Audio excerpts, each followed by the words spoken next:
Professeur Abdoulaye Diagne, directeur du Consortium pour la recherche économique et sociale. Aujourd'hui, nous sommes à la maison d'édition L'Harmattan pour présenter un ouvrage collectif qui a été rédigé par près d'une quarantaine de co-auteurs africains sur le thème de l'utilisation des données probantes pour informer les politiques et les pratiques en matière de développement économique et social en Afrique. Le thème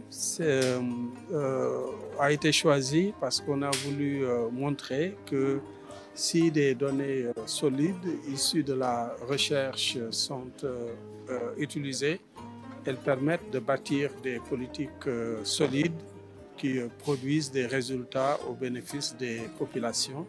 C'est pourquoi des expériences ont été choisies dans 8 pays africains et aussi dans un groupe de pays en ce qui concerne l'Afrique de l'Ouest.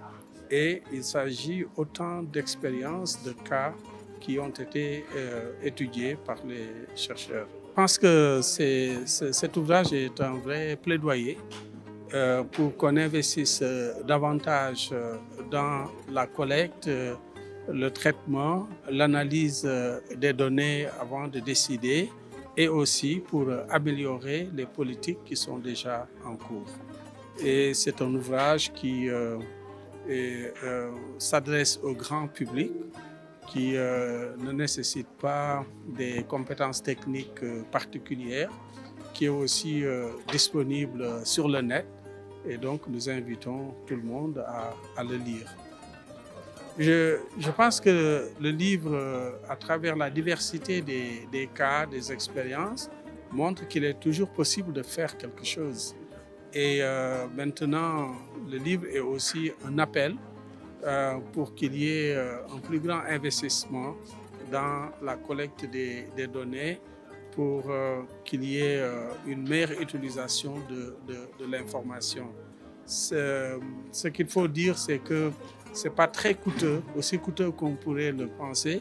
Il s'agit juste d'y croire, il s'agit juste de porter attention à cet aspect.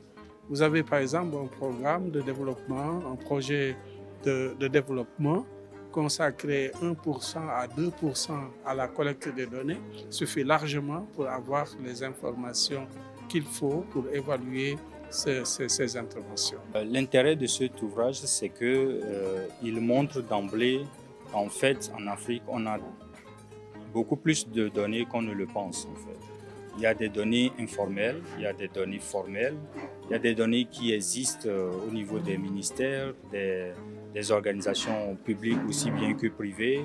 Il y a la disponibilité des big data avec la multiplicité des téléphones mobiles aujourd'hui. Donc, on a une immensité de données. Maintenant, la question, c'est la volonté politique de pouvoir utiliser ces données-là pour prendre la prise de décision. Donc, c'est de ça dont il est question.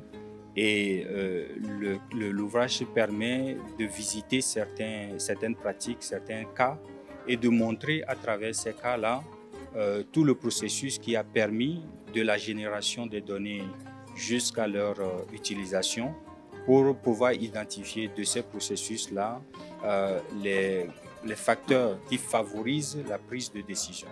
Donc c'est l'intérêt vraiment de l'ouvrage, ça éclaire sur ce processus et ça permet de nous encourager à travailler à la fois avec les décideurs que les producteurs de données pour qu'il y ait davantage de données probantes qui nourrissent des politiques publiques.